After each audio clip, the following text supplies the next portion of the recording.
You are looking at a live view of Falcon 9 and Dragon awaiting liftoff from Launch Complex Stage 39A 2 fuel load is complete. at NASA's Kennedy Space Center in Florida. In just under 20 minutes, Falcon 9 will launch carrying Dragon and CRS-32 to the International Space Station. Good evening, I'm Yomei Zhou, a lead propulsion engineer here at SpaceX in Hawthorne, California. Dragon will deliver about 6,700 pounds of science, supplies, and equipment to the space station and will return with about 4,000 pounds in about a month. It's the only vehicle flying today that can fly round trip to and from the space station, carrying vital supplies to space and returning safely with critical cargo. Dragon will arrive at the space station and dock autonomously to the zenith port of the station's Harmony module on Tuesday. It's Dragon's second trip to the International Space Station this year after Crew 10 launched last month. This is our 52nd Dragon mission overall and the 47th to the space station, with 31 of those on reflown Dragons. Propellant loading began today about 15 minutes ago and will complete at the T-minus 2 minute mark. Range is green and ready to support. Weather is looking good with only a 5% probability of violation. Everything is looking great as we count down to an instantaneous launch attempt at 4:15 a.m. Eastern Time today. With that, let's check in with my NASA counterpart, Joseph Zakrzewski at Johnson Space Center in Houston. Hi, Joseph. Hello, Yomei. It's great to see you again. We are joining you from the International Space Station Flight Control Room here at NASA's Johnson Space Center in Houston, Texas. This is where mission operations are coordinated 24/7 to ensure the health, safety, and success of the orbiting laboratory. And it's an exciting place to be during a launch like this morning's. Right now, our flight control team, led by Flight Director Diane Daly, and the Horizon flight team are actively monitoring all systems aboard the International Space Station as we prepare to receive the delivery of cargo and science on Dragon. And Dragon's ultimate destination, of course, is the International Space Station, and the entire team here in Houston is working closely with you and the team in Hawthorne, California, and the launch team at NASA's Kennedy Space Center in Florida to ensure everything is on track. This level of coordination across multiple teams, time zones, and specialties is what makes missions like these possible. At this hour, I'm happy to report that all systems are looking good, and the team here in Mission Control is go for launch. The space station is currently orbiting more than 250 miles above Earth, and the Expedition 73 crew, including NASA astronauts Anne McClain, Nicole Ayers, and Johnny Kim, are prepped and ready for Dragon's arrival. They've reviewed all the procedures, configured equipment, and are well rested for what will be a busy day on orbit today and tomorrow when Dragon is expected to dock. This delivery includes thousands of pounds of supplies, critical hardware, and scientific investigations that will keep the crew busy and support ongoing research. We'll be watching closely here as the countdown continues and the mission gets underway. For now, I'll turn it back to Hawthorne for a closer look at the launch vehicle and spacecraft supporting this commercial resupply services mission. Take it away, Yomei. Thanks, Joseph. As we continue to count down, let's take a closer look at the vehicles that will be taking CRS-32 to the space station today. Sitting atop the Falcon 9, Dragon and its trunk stand over 27 feet tall. The spacecraft is headed for the zenith docking port on the station that was just vacated by Crew 9, which returned home a few weeks ago. Dragon's trunk holds solar cells that provide power while it's in free flight. Stage 2 launch load has started. The trunk can also carry unpressurized cargo, which it will be doing today. There are 16 Draco thrusters on board that can be used in space to help navigate the spacecraft to its destination, each providing about 90 pounds of force. Dragon has played a significant role in advancing our future in space by safely transporting crew and cargo to and from the station. There are currently 4 Dragon spacecraft supporting human spaceflight missions that have docked to the station. Their names are Endeavour, Resilience, Endurance, and Freedom. And we have an additional 3 Dragon supporting cargo missions, one of which is the one supporting today's mission. CRS-32 will be delivered to orbit today on SpaceX's Falcon 9 rocket, which provides 1.7 million pounds of thrust on its first stage thanks to its 9 Merlin M1D engines. Today's booster last flew in March for the NROL 69 mission and also flew a Starlink mission in February. Once the first and second stages separate, the Merlin engines are also used to help land the first stage back on Earth. Today, the booster will be attempting to land at Landing Zone 1, just down the road from the launch pad. Meanwhile, the second stage will continue to orbit, powered by one single Merlin vacuum engine with over 220,000 pounds of thrust. The second stage will secure Dragon's entry into low Earth orbit before separating, leaving Dragon to continue its journey on its own thrusters. About 50 seconds after separation, Dragon's nose cone deploy sequence will begin, exposing its guidance navigation controls that help Dragon autonomously fly to the space station.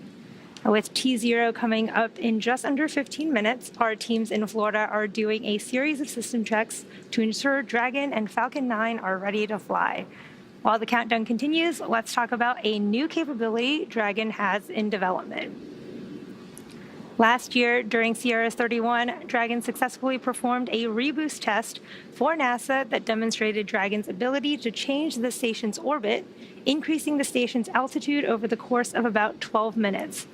The maneuver changed the station's velocity by the planned 0.27 meters per second and gathered data on Dragon's propulsion system performance, overall loads, and dynamics on both station and Dragon. That test helped inform what we're planning for CRS-33, where Dragon will fly an extended mission and repeat the reboost demo with a modified trunk called the boost trunk. This modified trunk will give Dragon the ability to change the station's velocity by up to 10 meters per second. Testing these added capabilities will provide NASA with additional options for station operations in the upcoming years. Findings from these tests will also directly inform our efforts to build the U.S. deorbit vehicle for NASA. The deorbit vehicle will perform a critical burn to deorbit the laboratory at the end of its planned service life. But right now, station is not going anywhere, so let's get back to our mission in progress and check back in with Joseph at JSC. Thanks, Yome, and that's right. The International Space Station is truly in its golden era of research and exploration. For nearly 25 years, it stood as a symbol of what's possible through collaboration and innovation. Since November 2nd of the year 2000, humans have lived and worked aboard the orbiting laboratory continuously, pushing the boundaries of human spaceflight and scientific discovery. This station has welcomed more than 280 people from around the world and supported over 4,000 research investigations leading to breakthroughs in medicine, materials, and technology that benefit life on Earth and future of missions deeper into space. It's inspired millions of students through education programs and demonstrated the strength of international partnerships. As we look ahead to the 25th anniversary of continuous human presence this November, the space station remains a powerful example of what humanity can achieve together. With future commercial space stations on the horizon and missions to the Moon and Mars and beyond underway, the discoveries made here continue to shape the future of space exploration. The International Space Station, 25 years of innovation, discovery, and enduring spirit of exploration. And liftoff. International Space Station is underway. We are in the golden age of the space station right now in terms of the return on investment and what we're able to do there. One of the great legacies of the space station is not just going to be science, but very importantly, the international cooperation. This is perhaps most prominent, international cooperation for exploration.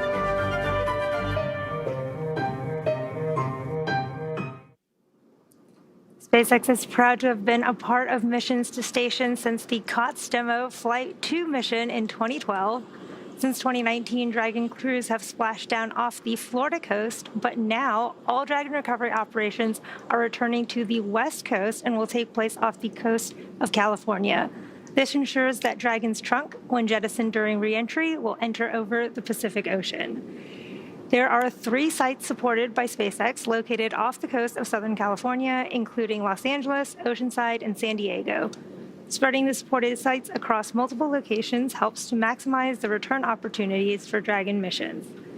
SpaceX's first human spaceflight mission and first mission overall to splash down off the West Coast was From 2, which happened just a couple weeks ago on April 4th. We are routinely looking to innovate and improve, and we use data to help inform these decisions. The Dragon launching today carries some key data-driven upgrades, including the first drogues, which are small parachutes that deploy right before the larger parachutes during re-entry, were built entirely in-house by SpaceX. There are 2 drogue chutes on each Dragon, which each take about 500 hours to manufacture and another 100 hours to pack and be ready for flight. That's about 4 months of work. SpaceX helps reduce the cost of space flight and increase reliability by bringing manufacturing in-house, which allows us to improve components like drogues faster and more efficiently. Over the last 5 years, Dragon has supported 17 human spaceflight missions and flown 66 crew members, representing more than a dozen countries. With the capacity to carry up to 4 passengers, Dragon has proven to be a versatile spacecraft. It can autonomously dock to the space station when outfitted with the ISS docking adapter you can see on the left, and then it can also be configured with hardware to support panoramic views or a spacewalk, which made its debut on the Polaris Dawn mission last year. In free flyer mode, which refers to missions that orbit Earth and do not dock with the station, the docking adapter can be swapped out for a cupola, as you can see from our recent From-2 mission. So far, SpaceX and Dragon have carried more than 1,000 research experiments to and from low Earth orbit, both to the International Space Station and on our free flyer missions. Our next crew mission to station will be the upcoming Axiom 4 mission, which is scheduled to launch no earlier than next month, May. It will feature the most research and science-related activities conducted on an Axiom space mission to date, featuring around 60 scientific studies. From DNA sequencing to 3D printing, studies enabled by Dragon and the space station test a variety of technologies, systems, and materials that will be needed for future long-duration exploration missions. Every mission yields critical research and learnings that help make life both on Earth and in space better. And speaking of research experiments, I'm going to send you back to Joseph for details on some of the science experiments that Dragon will be taking to the station today. Thank you, Yome. And that's right, continuing scientific discovery is enabled by missions like this morning. Dragon is carrying over 3 tons of cargo, including critical scientific hardware and samples. The microgravity environment aboard the International Space Station offers a unique platform to observe physical and biological phenomena and serves as a testbed for advancing technologies that benefit life on Earth and support future exploration deeper into space. The science aboard Dragon represents months and in some cases years of preparation by dedicated scientists and engineers. Here are some of the highlights of what's inside Dragon today. NASA and SpaceX are set to launch the 32nd Resupply Services mission to the International Space Station, carrying science investigations to further NASA's missions to deep space and benefit life on Earth. Smartphone Video Guidance Sensor 2 will use the space station's Astrobe robots to demonstrate a vision-based sensor. This technology can improve the accuracy of guidance, navigation, and control systems for future missions on the Moon or Mars. DNA Nanotherapeutics Mission 2 evaluates in-space manufacturing of 3 Janus-based nanomaterials. The ability to manufacture these materials in microgravity could lead to a sustainable, cost-effective process for manufacturing drugs in space. The Atomic Clock Ensemble in Space, known as ACES, will examine fundamental physics concepts using 2 next-generation atomic clocks operated in microgravity and will test the technology for synchronizing clocks worldwide. Results may apply to scientific studies of measurement, the search for dark matter, and fundamental physics research that relies on highly accurate atomic clocks in space. The Aerosol Monitors investigation will test 3 different air quality monitors designed to detect airborne particles, like dust, that must be kept within safe ranges for crew health and hardware performance. Results will inform NASA's selection of the best device suited for future missions to the Moon and Mars. New industrial crystallization cassette hardware will add capabilities to an existing protein crystallization facility aboard the space station. This allows the processing of more sample types, including golden nanospheres, which can be used in devices that detect cancer and other diseases, or in targeted drug delivery systems. A new plant experiment will examine the genetic response of tomato plants and the use of a carbon dioxide supplement to reduce the dependence of space-grown plants on photosynthesis, a process which requires power to generate the needed light. Discover more at nasa.gov/ISS-science.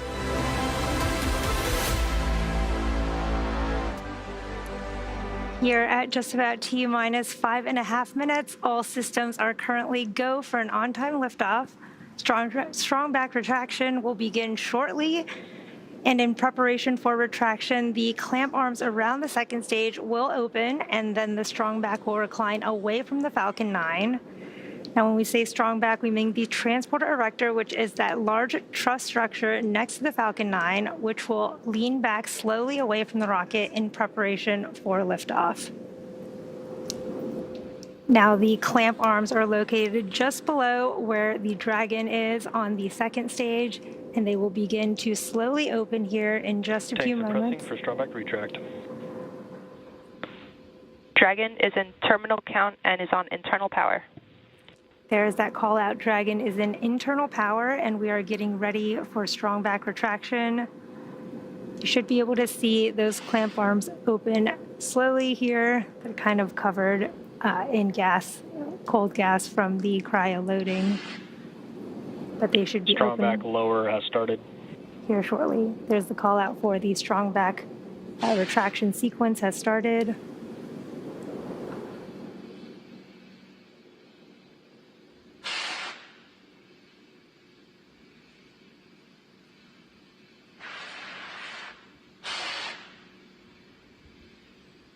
So you can see those clamp arms opening around the Falcon 9 rocket.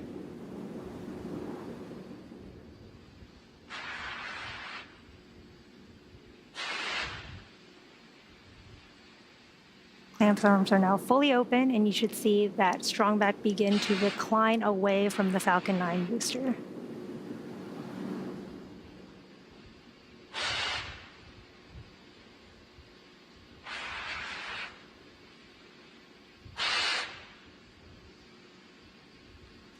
There you can see it starting to recline.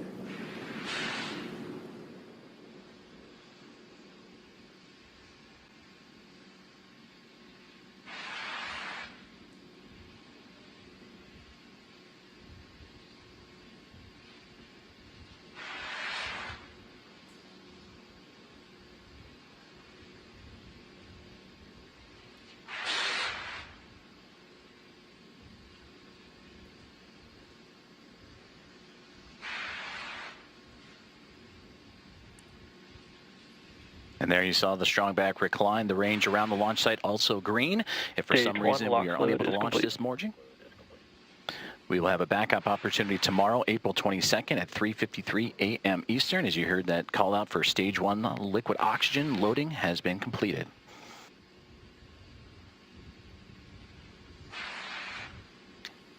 At T-minus 60 seconds, Falcon 9 in startup. This means the rocket's autonomous internal flight computers have taken over the launch countdown. And just inside T-minus 2 seconds, we will light up the Merlin 1D engines for liftoff. The vehicle continues to be healthy, and the Falcon 9 team is tracking no issues. Currently, the weather is green, and the range is ready to support a T0 at 4:15 a.m. Eastern. We only have a 5% probability of violation due to weather, so everything is looking great. And in these last few minutes, Falcon 9 is performing final health checks on its primary communications, avionics, and propulsion systems in preparation for flight. We'll hear some call-outs. Stage 2 LOX load is complete. There is the Stage 2 LOX loading complete. At the time of launch today, the International Space Station will be flying some 260 statute miles over in northwest Turkey as Dragon has entered auto idle. At T-minus 1 minute, Falcon 9 will be in startup. Gas launch closeout. For the onboard flight computers, will take control of the countdown.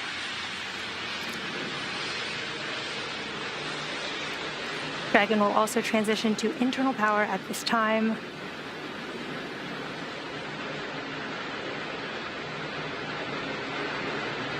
This is also when the first and second stages will pressurize for launch.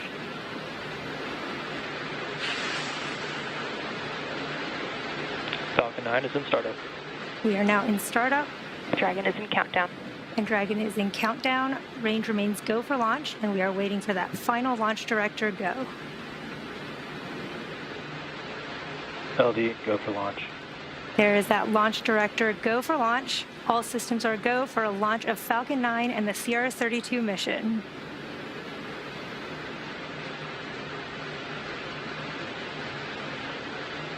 T-minus 30 seconds.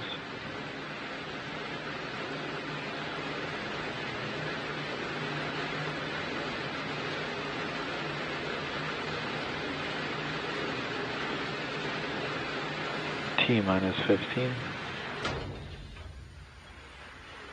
T minus 10, 9, 8, 7, 6, 5, 4, 3, 2, 1. Ignition and lift off. Go Falcon, go Dragon.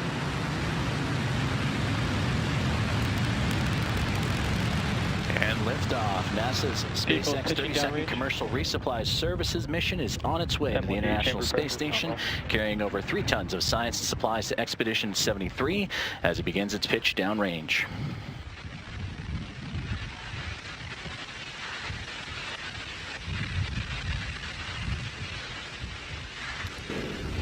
Falcon 9 has successfully lifted off from Launch Complex 39A at NASA's Kennedy Space Center in Florida. During ascent, we tilt or gimbal the engines, guiding the rocket into what we call a gravity turn. During this turn, the vehicle is flying both up and power and telemetry nominal. Horizontally away from the launch pad. Everything is looking good. In just a few moments here, you'll hear the call out for max Falcon Q. is supersonic. Falcon is now faster than the speed of sound. And max Q is the period of maximum aerodynamic pressure that the vehicle will see in ascent. Max Q. There is that call out for max Q. And coming up shortly, we will have a few events in quick succession, starting with MECO, or main engine cutoff, followed by stage separation, MVAC chill. second engine start 1, and the boost back burn. You heard that call out for MVAC chill as it prepares for second engine startup.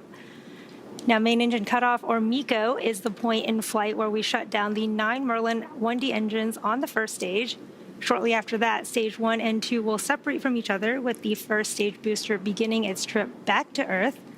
Second engine start 1, or SES-1, is when we ignite that single Merlin vacuum engine on the second stage. The boost back burn will then start up on the first stage, which is one of the 3 burns required for the vehicle to make its way back to today's landing zone. This burn assists the vehicle to reorient itself back towards land. And in just under 10 seconds here, we should have main engine cutoff, and you'll see those 9 Merlin 1D engines on the first stage shut down. Main engine cutoff. Stage separation confirmed.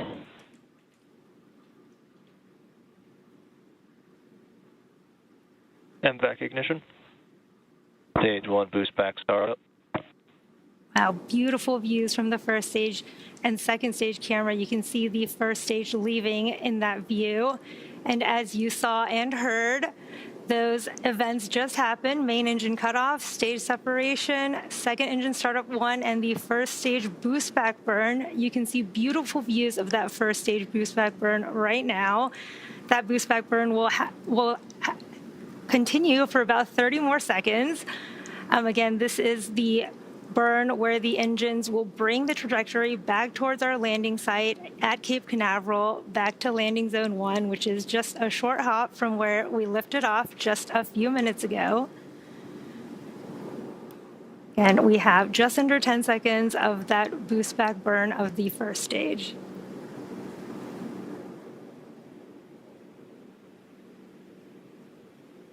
Stage 1 boost back shutdown. There is the shutdown of that first stage boost back burn. You can see the second stage is still in the middle of its burn. And in about 3 minutes, there will be 2 additional burns on our first stage to prepare for its landing at landing zone 1 at Cape Canaveral. We are just under T plus 4 minutes Both into vehicles are on a nominal trajectory. Into today's mission. You just heard the call out that both first and second stage are on a nominal trajectory. CRS-32 is SpaceX's 45th launch this year. We are coming up on entry burn of the first stage and then second engine cutoff of the second stage. Around the T plus 6.5 minute mark, you should see on your screen the first stage's entry burn. For that entry burn, we relight 3 of the 9 M1D engines on the first stage, starting with the center E9 engine, followed shortly after by the E1 and E5 engines. And this burn will slow the vehicle down as it passes back into the Earth's atmosphere. We need to slow down to reduce re-entry forces, which help us to recover and reuse the first stage. You can follow along on the screen. To the bottom left and right of your screen, you can see the stage 1 telemetry on the bottom left and the stage 2 telemetry on the bottom right. And again, both vehicles continue to follow a nominal trajectory. Both first and second stages continue to be on a good trajectory. And on your screen is the second stage MVAC engine glowing in the middle of its burn, carrying our CRS-32 mission with the Dragon and trunk on top of the second stage right now. We are under a minute to the start of that first stage entry burn. Again, this will be a 3-engine burn of our first stage as it slows itself down, making its way back to landing zone 1.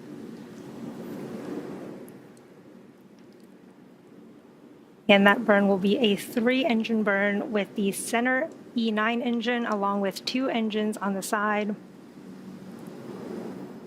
Meanwhile, second stage continues to be looking good with that single Merlin vacuum engine carrying the Dragon capsule. Both vehicles continue to follow a nominal trajectory towards the orbit.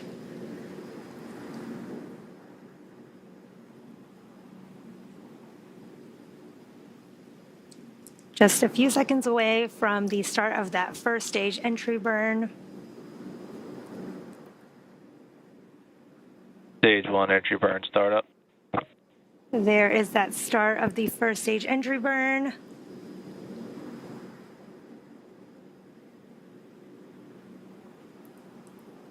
Stage 1 entry burn shutdown. And there, Stage 1 FTS has saved. There is the shutdown of the entry burn and the call out that the flight termination system has saved.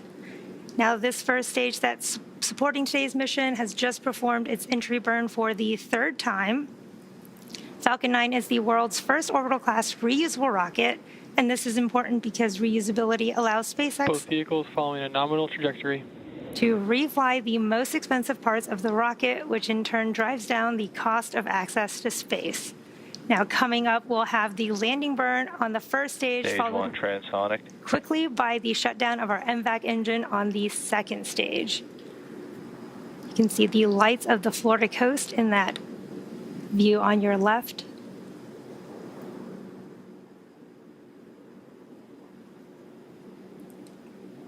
Stage 1 landing burn.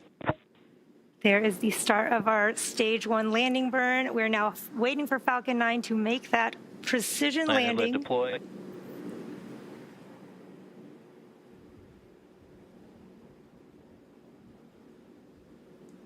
Stage 1 landing confirmed. What a beautiful view of that stage 1 landing. And there you have it. That landing marks SpaceX's 434th recovery of an orbital class rocket, including first stage landings for Falcon 9 and Heavy.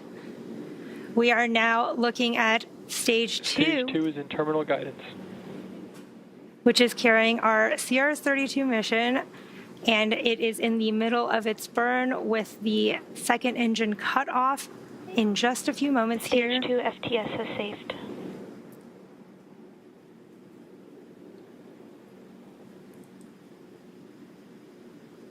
And you heard the call out that flight termination system is saved, getting ready for shutdown.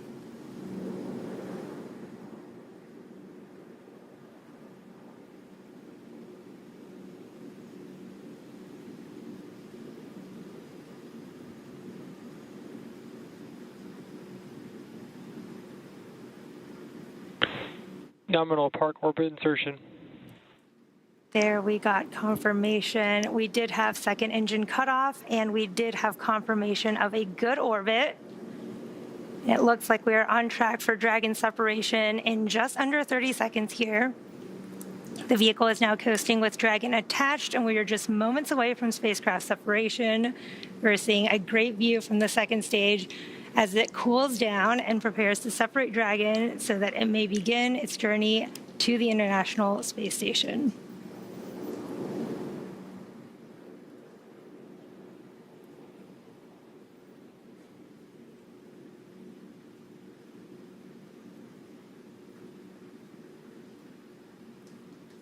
Looks like we may be seeing the sun rising and shining on that MVAC. Dragon separation confirmed.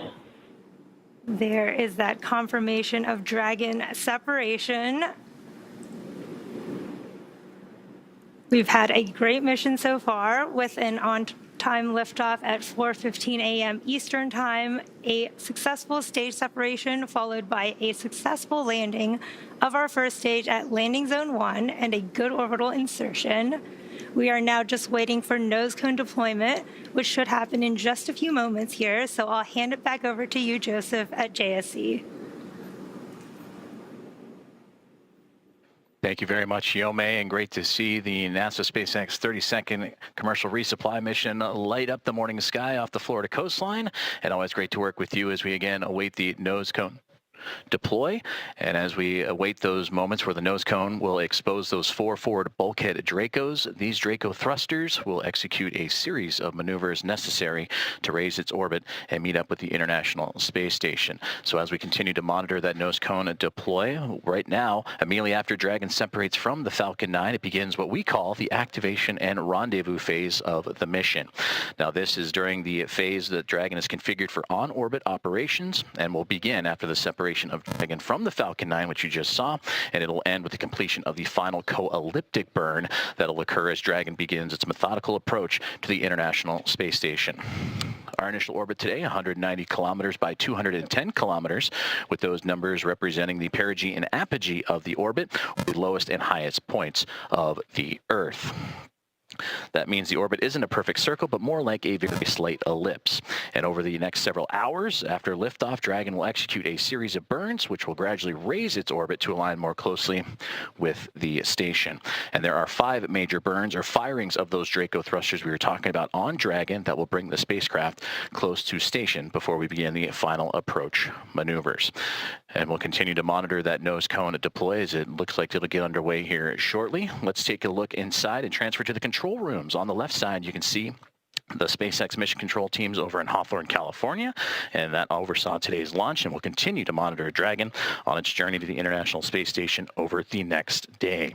The team you see on the right are here with me in mission control in Houston, and the International Space Station flight control team is monitoring the orbiting complex, and over the course of the operations jointly with Hawthorne, the flight controllers there.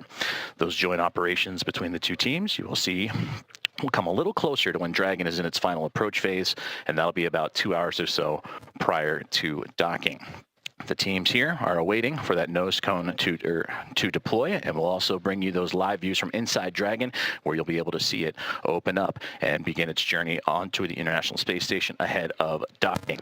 Well, speaking of docking, that is slated for tomorrow, Tuesday, April 22nd, with the anticipated time of 8:20 a.m. Eastern Time at 7:20 a.m. Central, and we'll have all the coverage starting here on NASA Plus, starting at 7:45 a.m. Eastern, 5:45 a.m. Central.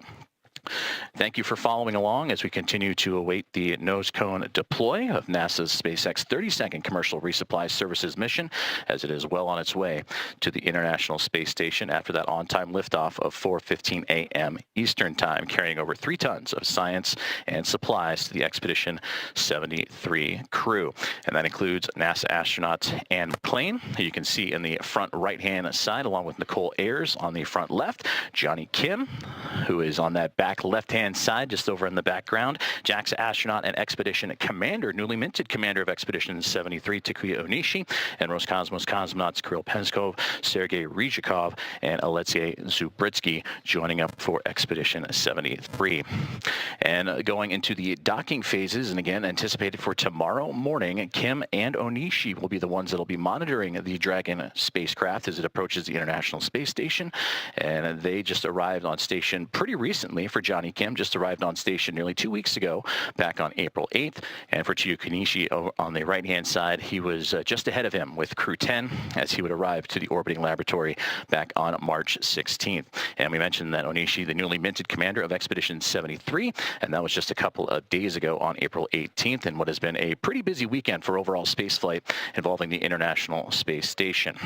And as docking begins, and once the spacecraft docks to the orbiting laboratory, it'll be Kim and team that'll begin to unpack the 3+ tons of cargo and supplies as they begin to re-up and refuel the International Space Station.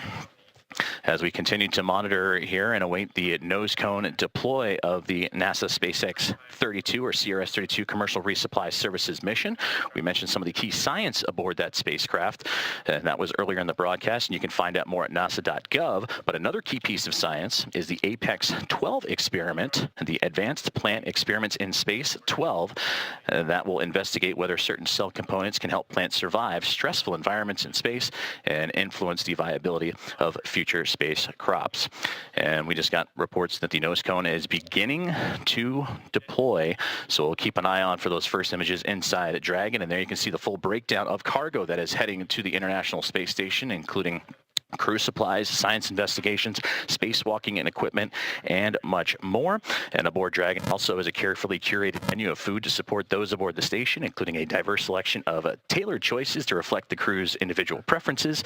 And each item is thoughtfully engineered to help maintain the crew's health, performance, and morale throughout the mission.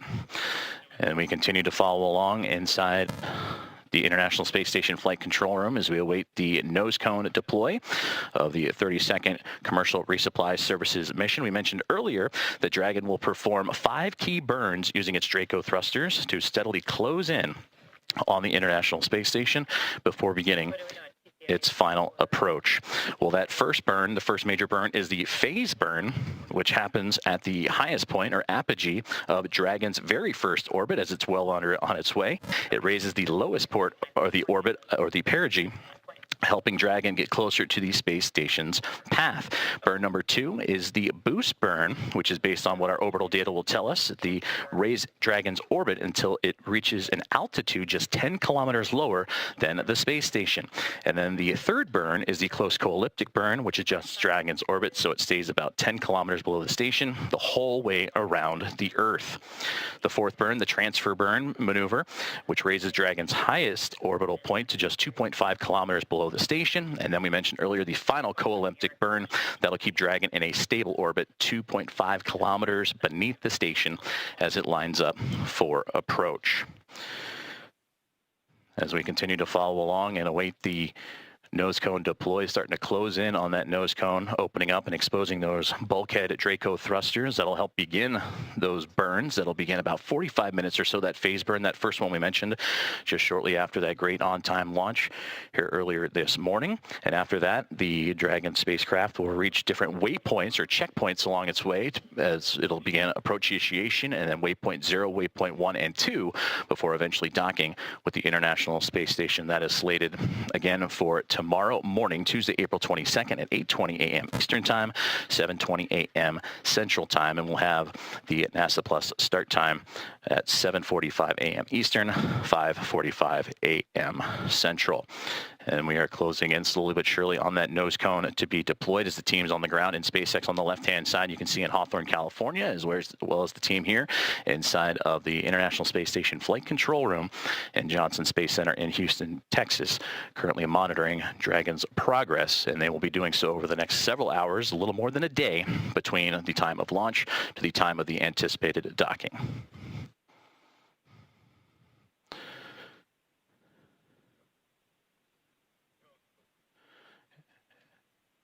And we just got confirmation that the nose cone deploy has been completed.